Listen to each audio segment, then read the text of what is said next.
आगे पीछे हथियार बंद,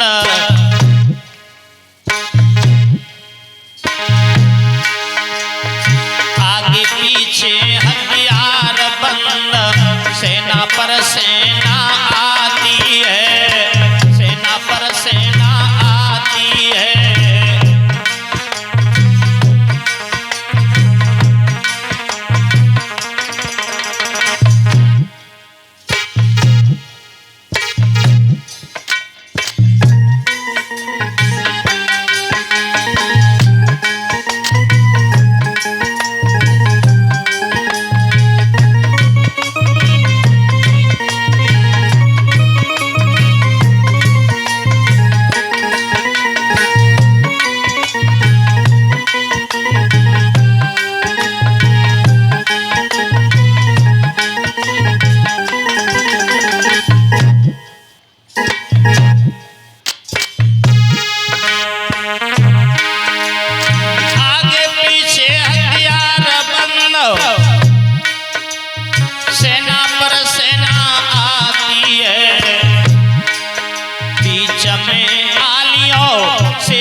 रुक्मिणी जाती है,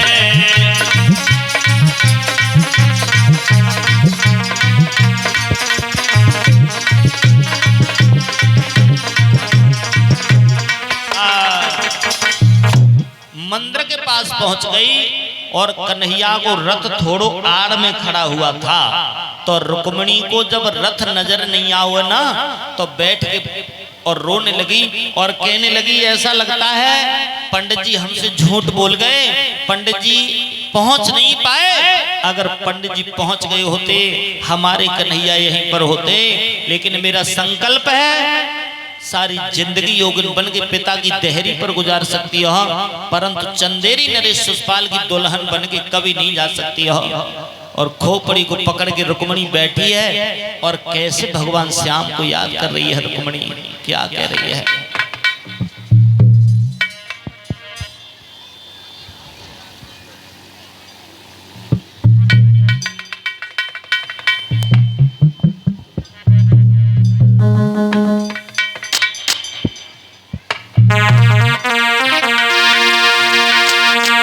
रुक्मिणी सोच रही है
रुक्मिणी का देखा, भगवान श्याम सुंदर दारुक से बोले भैया दारुक देख रुक्मिणी की हालत खराब है, रथ थोड़ा सामने ला।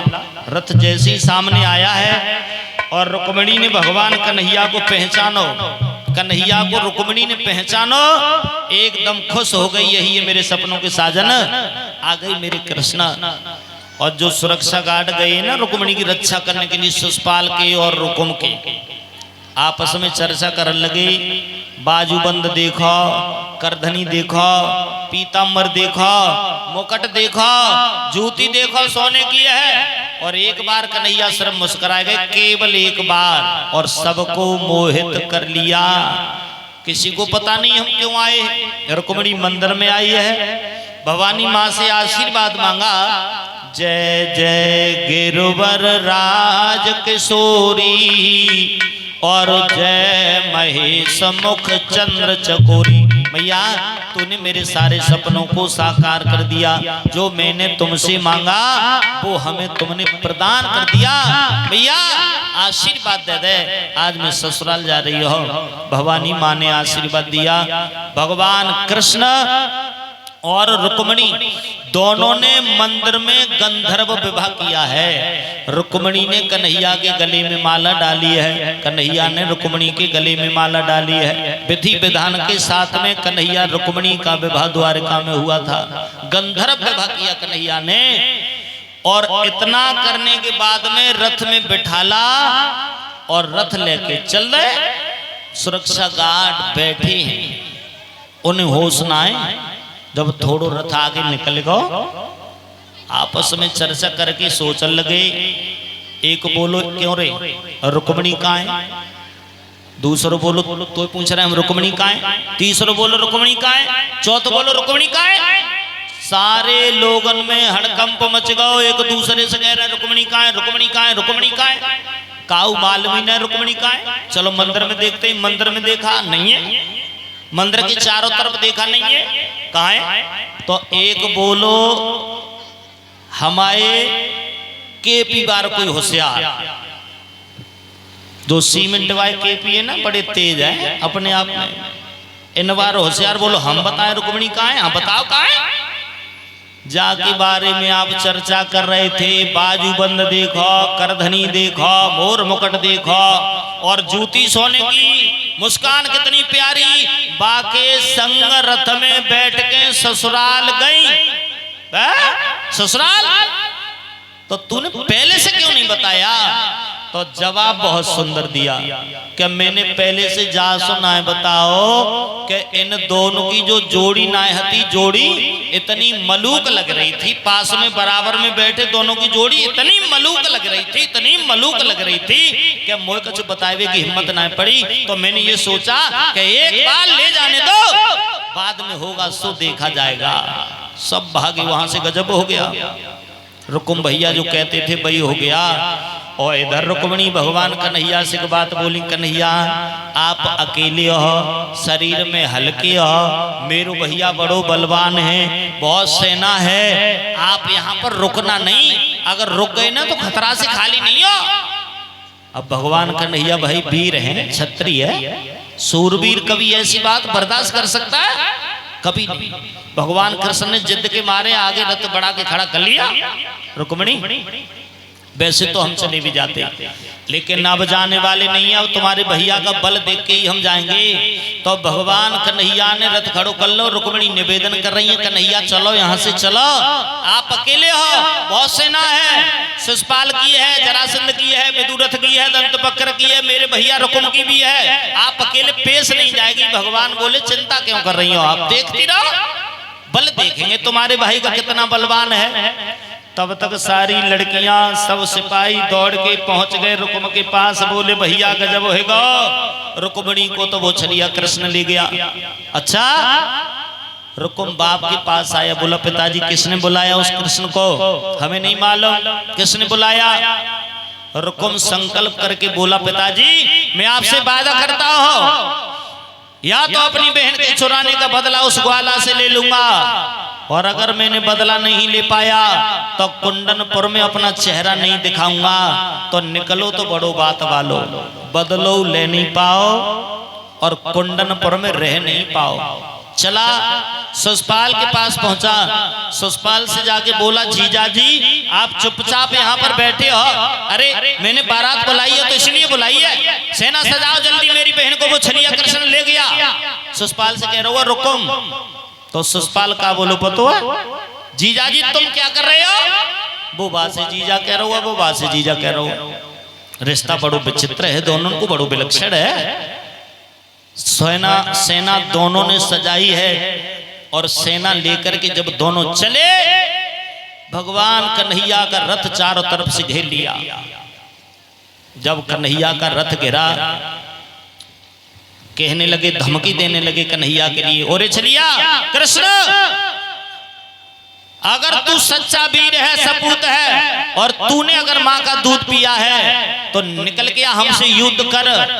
तो पहले कन्हैया ने माँ का दूध तो बहुत पिया था, पर आजकल लोगों से अगर कोई कहना देगा निकल के मैदान में आ, अगर दूध पिया है माँ का, तो अब बेचारे ने माँ को दूध ही ना पियो, दूध पी रहो हमेशा बोतल को, तो निकल के कहां से आवे।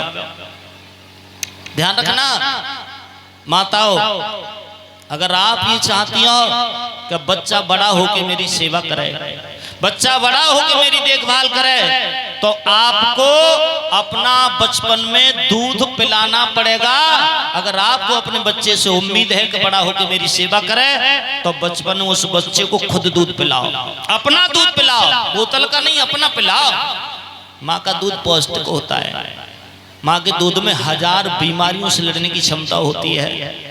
आज पता है ये चीज हमारी सरकार में भी है, हॉस्पिटल में बताया जाता है सबसे पहला माँ का दूध बच्चे को मिलना बहुत जरूरी है। अगर माँ का दूध बचपन में आपने पिला दिया बचपन में, तो उसके अंदर बीमारियों से लड़ने की शक्ति, बहुत पौष्टिक होता है, बहुत ताकतवर होता है माँ का दूध। अब क्या होता है, बच्चे का जन्म हुआ, बच्चा डाल दो पालना में, एक ले ली बोतल और बोतल पे लगा दे एक निप्पल, और बच्चा के मुंह में ठांस दे, पालना में झूल रहा हुआ है, और बा निप्पल को चूस रहा हुआ है, माता जी शॉपिंग कर भी जा रही है। अब जब बा बच्चा को बचपन में तुमने बा बोतल की आदत डाल दी, तो बताओ आपको माँ कैसे मान सकता है बच्चा।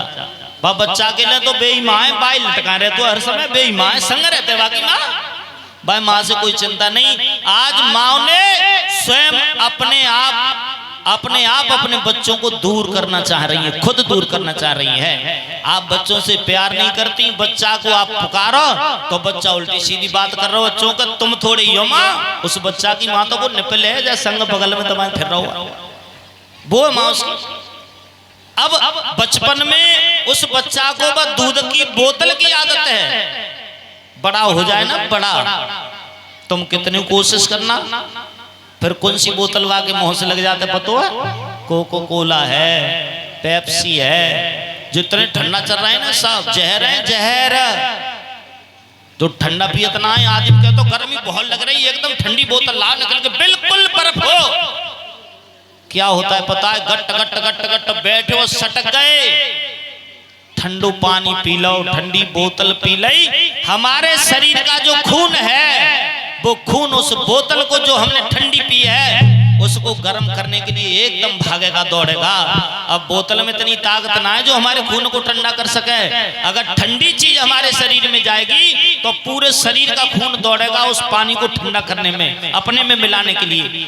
अपने में तो नहीं मिला पाता, बहुत टाइम लगता है, घबराहट होना शुरू हो जाती है। जब खून एकदम दौड़े और लोगों को परेशानी होती है, फिर कह रहे हैं हम तो बीमार बहुत रहता है। आयुर्वेदिक अपनाओ, बीमार नहीं रहोगे। आयुर्वेद का सहारा लो, बीमार नहीं रहोगे। अगर आप लोगों ने 4 नियम अपना लिए, आदमी का वात पित्त और कफ, हमारे शरीर में वात पित्त और कफ, इन तीनों की मात्रा अगर बराबर रहती है तो हम बिल्कुल निरोग हैं।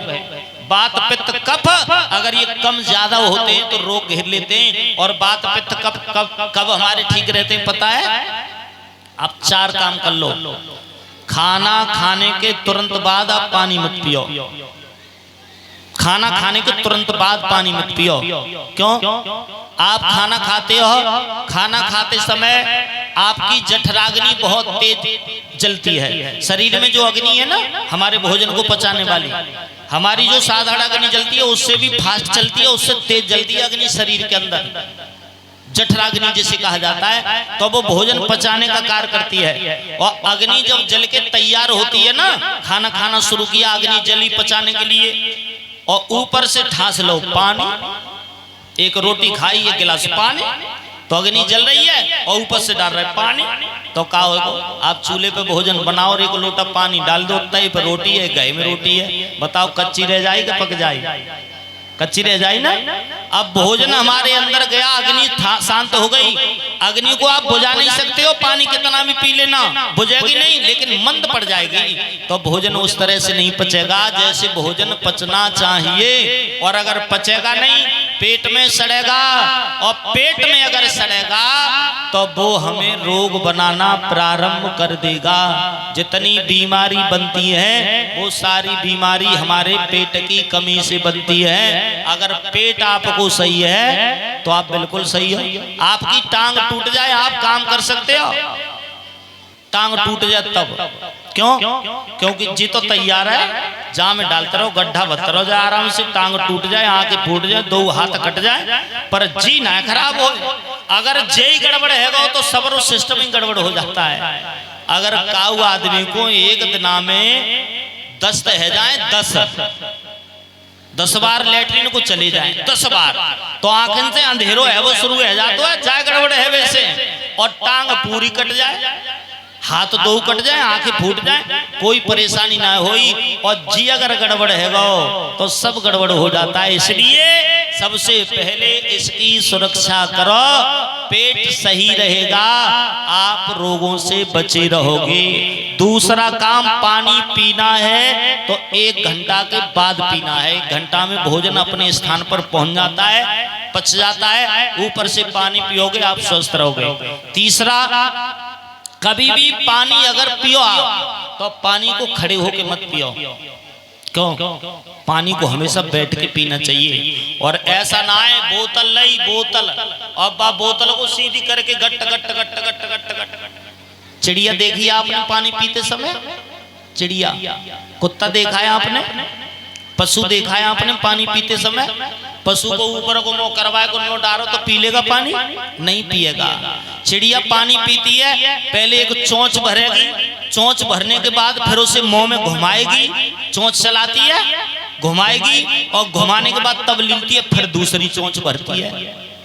पानी सिप सिप करके पीती है। सिप सिप करके पानी पीने का मतलब यह है कि हमारे मुंह में जो लार बनती है ना, लार क्षारी वस्तु है, और लार से अच्छा भोजन पचाने का हमारे शरीर के अंदर कोई काम नहीं कर सकता है। लार ही एक ऐसी है, आप होटलों में जाते हो, सौंफ और आपको वो मिलती है मिष्ठान, सौंफ और मिष्ठान। क्यों? सौंफ जब मुंह में डालो है ना, और थोड़ी सी चीनी हो वहां में डालो मुंह में, तो बहुत लार बनना शुरू हो जाती है। लार बनना शुरू हुई, भोजन बहुत जल्दी पच जाएगा। वो लार हमारे अंदर जानी चाहिए। सिप सिप करके जब पानी पिएंगे तो पानी वहां पहुंचेगा जहां पहुंचना चाहिए। और दूध हमेशा हमें खड़े होके पीना चाहिए। पानी बैठ के पीना और दूध खड़े होके। अब लोग विचार करते हैं अगर रोटी अटक जाए तो क्या करें? एक आध घूंट मार लो, गुनगुनो पानी पी लो, कोई परेशानी ना है। सुबह को भोजन कर रहे हो, व्यवस्था हो आपके पास में, काऊ फल को जूस पी लो। आपके पास व्यवस्था ना है, मठा की व्यवस्था है, दोपहर को भोजन कर रहे हो, मठा पी लो संग में, कोई परेशानी ना हो। रात को भोजन कर रहे हो, दूध पी लो, ऊपर से कोई परेशानी नहीं होगी। पर सिस्टम बिल्कुल उल्टा है। रात के 12 बज रहे हैं, रात के 12 बजे ठंडा पी रहे हैं। अब 12 बजे अग्नि थोड़ी काम कर रही है। सूर्य छुपने से पहले पहले शाम का भोजन हो जाए, बहुत लाभ देगा। सुबह का भोजन 10:30 बजे तक हर हाल में हो जाना चाहिए, बहुत लाभ देगा। अब सिस्टम हमारा बदलेगा तो खाए पीवे को सिस्टम बदलो, तो शरीर को सिस्टम बदलेगा। पहले लोग 100 साल कैसे जीते थे? आयुर्वेदिक अपनाते थे, आयुर्वेद के अनुसार चलते थे। लेकिन हम पुरानी पद्धति की ओर लौटेंगे, ये पक्की बात है, जरूर लौट के आएंगे। क्यों लौट के आएंगे? क्योंकि आज हम अंग्रेजी का सहारा ले रहे हैं ना, अंग्रेजी का जो सहारा ले रहे हैं। दुनिया में कोई भी ऐसी दवा नहीं बनी है अंग्रेजी जो हमारी बीमारी को कभी जड़ से खत्म कर सके। अंग्रेजी दवा हमें आराम दे सकती है, वो भी कुछ समय के लिए। बाकी एक बीमारी की आप दवा खा रहे हो और उससे 10 बीमारी बन के तुम्हें तैयार हो रही है, पर आप सोच नहीं रहे हो, क्योंकि आपके शरीर में सामर्थ्य है। अंत में जाकर के पूरा शरीर घिर लेता है, बीमारियों से पूरा शरीर भर जाता है। डॉक्टर के पास जाता है, डॉक्टर साहब कहते हैं माफ करना, परमानेंट कोई इलाज मेरे पास नहीं है। लोग डायबिटीज से परेशान है, आज देख रहे हो कितने परेशान है, जिसे शुगर बोला जाता है। शुगर हर आदमी को होती है, कोई आदमी बिना शुगर के जिंदा नहीं रह सकता। शुगर सबको है, लेकिन किसी किसी की इतनी शुगर बढ़ रही है, इतनी बढ़ रही है, इलाज करा रहा है, परमानेंट दवा खा रहा है। इंजेक्शन लग जाए शाम को तो सही है, दूसरे दिन इंजेक्शन ना लगो फिर हालत खराब है। मोटापा देख रहे हो आप कितना बढ़ रहा है, मोटापा। हमारे जो आयुर्वेदिक संस्थान WHO की सर्च में ये कहा गया है कि 10 साल के अंदर वो हाल होने वाला है कि हमारे भारतवर्ष के अंदर लगभग 50%, 40% लोग मोटापे से परेशान हो जाएंगे। मोटापे से परेशान हो जाएंगे, जो उठने बैठने में, टट्टी पेशाब करने में उन्हें तकलीफ होगी, ऐसे हो जाएंगे। अगर हमने अपनी पद्धति को फिर से नहीं अपनाया तो ये पक्की बात है, देख लेना आप, ये होने वाला है। और अगर आयुर्वेदिक पद्धति को हम अपना लेंगे तो ये सब चीज हमसे दूर खड़ी रहेंगी। ललित, तुमने हमें देखो, हम ऐसे ही है, ऐसे ही पहले देखे होंगे तुमने। 25 साल पहले आए, 24 साल पहले, तब हम ऐसे ही है और अब ऐसे ही है। तुम सोच रहे होगे पहले चश्मा ना लगा, तो चश्मा लगा रहे हो तो चश्मा में वो नजर को ना है, चश्मा उतार दो तो बराबर दिख रहा हो। केवल व्यास मंच पर लगाया ये बस। अब हम आयुर्वेद का सहारा लेकर चल रहे हैं और दूसरे लोगों को बता भी रहे हैं, लोगों को जागरूक कर रहे हैं, जानकारी लोगों को दे रहे हैं। अब भैया कोई नहीं लेना चाहे तो बताओ, हमारी क्या जिम्मेदारी है? हम तो अपनी झोली डालकर लोगों से निवेदन कर रहे हैं, भैया ले आयुर्वेदिक चीज, ले आयुर्वेदिक चीज, ले आयुर्वेदिक चीज लो। और लोग क्या कह रहे हैं? आराम तुरंत मिलना चाहिए, आराम तुरंत मिल जाओ, इंजेक्शन लगवाओ, एक जालंग से लगवाओ, एक जालंग से लगवाओ, एक जहां लगवाओ, एक जहां लगवाओ, आराम तुरंत मिल जाओ। पर आराम तो मिल जाओ वहां से है? अगर आपने दर्द की कोई टेबलेट ली है तो सीधा लीवर पर अटैक करती है, हमारे लीवर पर अटैक करेगी, क्योंकि दर्द लीवर से होता है और लीवर को कमजोर करेगी, डैमेज करेगी। बाद में कह रहे हो कि हमारा तो लीवर बड़ो कमजोर रहेगा, हमारा लीवर बड़ो कमजोर रहेगा। तो भैया देखो, हम तो आयुर्वेदिक आदमी है, हम अपनी सनातन संस्कृति के अनुसार चल रहे हैं। अंग्रेजी दवाई हमें तो बिल्कुल सूट है ना, सर्दी है जाए, जुकाम है जाए, बुखार है जाए, बाकी हम दवाई अपनी संग रखते हैं, हमारे पास रहती है। और आयुर्वेदिक दवा रहती है, ऐसी वैसी नहीं है, ऐसी रहती है जो प्रमाणित है। आप कहीं भी जाकर के कोई भी किसी प्रकार से फेल नहीं कर सकता है आयुर्वेदिक दवा, हम अपने साथ रखते हैं। पहले तो परेशानी होती नहीं है, और अगर होती है तो सब नुस्खा हमें याद है, अपना उपचार कर लेते हैं। और अगर कोई इस बारे में संपर्क करना चाहे तो आज भी रुका हूं मैं, और मैंने जो हमारे साथी हैं, हमारे जो अपलाइन है, हमसे सीनियर हैं, वो बुलाए आज मैंने इसी जानकारी के लिए। कई लोगों को जानकारी भी दी है, और आपके गांव में भी इस चीज की जानकारी के लिए देखो जितेंद्र है ना, ये दवा खा रहे हैं, जितेंद्र, उनसे जानकारी कर लेना कि आयुर्वेदिक चीज क्या होती है। आदमी एक बार इस्तेमाल कर तो ले, विश्वास करके आराम देगी, पर धीरे धीरे देगी। ऐसे नहीं कि एकदम ठीक कर दे, एकदम ठीक करेगी नहीं आयुर्वेदिक। जब ठीक करना शुरू करेगी ना तो आपकी बीमारी बिल्कुल जड़ से खत्म ही करके छोड़ेगी। इंजेक्शन लगवा लो, 2 दिन आराम रहेगा, फिर वही स्थिति हो जाएगी। इसलिए अगर किसी को कोई प्रॉब्लम हो तो संपर्क कर ले हमसे, मिल ले हमसे, हम उसे उपचार जरूर बता के जाएंगे। और आपसे हम कुछ मांग नहीं रहे, आपसे कुछ बांध के नहीं ले जा रहे हम, कहना साहब शास्त्री कोई ठग विद्या करे बारो हो। मुझे ढोंग तो बिल्कुल पसंद ही नहीं है, ना कभी किया है जिंदगी में। अगर ढोंग से मैं पैसा पैदा करता तो बहुत बड़ो पैसा वालों हो, तो ढोंग से, लेकिन नहीं, ज्यादा पैसा भी नहीं, ज्यादा संपत्ति विपत्ति में बदल जाती है। साईं इतनो दीजिए जाम कुटुंब समाय में भी भूखा ना रहूं, कोई साधन भूखा जाए। पैसा हमें बहुत प्यारो है, लेकिन अधर्म से नहीं, धर्म से प्यारो है, ईमानदारी से प्यारो है।